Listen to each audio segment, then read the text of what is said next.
की एक चिट्ठी रखी थी, उस पर पहले नंबर पर बड़े अक्षरों में लिखा था जय सिया राम। और जब बैग खोल करके देखा, पूरे यज्ञ की चुकती हो गई, ब्राह्मणों की दक्षिणा चुक गई और 50,000 रुपया बच गए। राधे राधे प्यारे भक्तों, मेरा नाम मधु है और मैं आशा करती हूँ कि आप सभी बागेश्वर धाम सरकार के दिव्य आशीर्वाद से सुख शांति में होंगे। आज का वीडियो एक अद्भुत और चमत्कारी घटना पर आधारित है जो आपके हृदय को छू जाएगी। एक बार गुरुजी को अचानक पैसों की आवश्यकता पड़ी। सभी भक्त चिंतित थे कि समाधान कैसे होगा। तभी एक दिव्य व्यक्ति प्रकट हुआ और भगवान के रूप में सहायता प्रदान कर गया। यह दृश्य देखकर वहां मौजूद एक विदेशी महिला स्तब्ध रह गई। उसकी आंखों में आंसू थे और वह गुरुजी के चरणों में झुक गई। और अंत में जो चमत्कारी घटना घटी वह किसी को भी भावुक कर दे।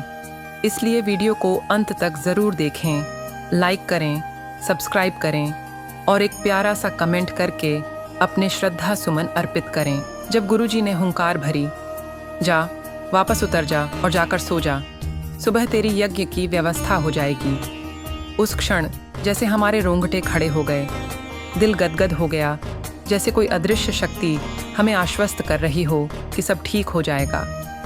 हम वहाँ कुछ देर वैसे ही पड़े रहे जैसे किसी अलौकिक शक्ति ने हमें छू लिया हो, और फिर धीरे धीरे नींद आ गई क्योंकि अब मन टेंशन फ्री था। सुबह जब आंखें खुलीं तो नित्य नियम करके हम हमेशा की तरह पीपल के पेड़ के नीचे जाकर बैठ गए। बागेश्वर धाम में जो मुख्य द्वार है उसके पास ही वो पीपल का पेड़ है। वहाँ एक सोफा डला रहता था, वहीं जाकर बैठ गए। अब यज्ञ की चिंता तो दूर हो चुकी थी, लेकिन एक नया सवाल मन में उभर आएगा कैसे, क्योंकि उस समय बागेश्वर धाम में इतनी भीड़ भी नहीं होती थी कि कोई अनजान व्यक्ति यूं ही खो जाए। अभी हम यही सोच ही रहे थे कि तभी एक सफ़ेद बोलेरो गाड़ी धाम में दाखिल हुई। उसमें से एक सज्जन उतरे, सफ़ेद शर्ट और काली पैंट में, और सभी से मिलते जुलते हुए हमारे पास आ गए। बोले, महाराज जी आपकी जय हो।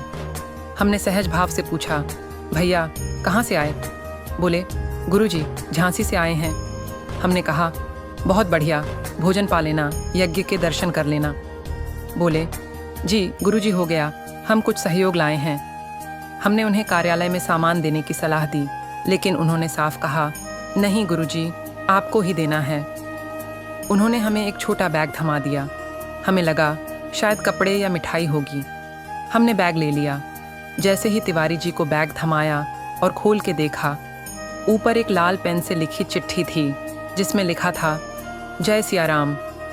बैग के अंदर वो सब था जिससे पूरा यज्ञ संपन्न हो सकता था। ब्राह्मणों की दक्षिणा, पूजा सामग्री और यहाँ तक कि कुछ पैसे बचे भी। हम बाहर तक मोटरसाइकिल लेकर उस सज्जन को खोजने गए, लेकिन वह कहीं नहीं मिले। तब अंदर से एक प्रेरणा आई, टेंशन मत ले, व्यवस्था हो गई है। हमारी आंखों से आंसू बह निकले। गुरुदेव को हमारे कारण रूप बदल कर आना पड़ा।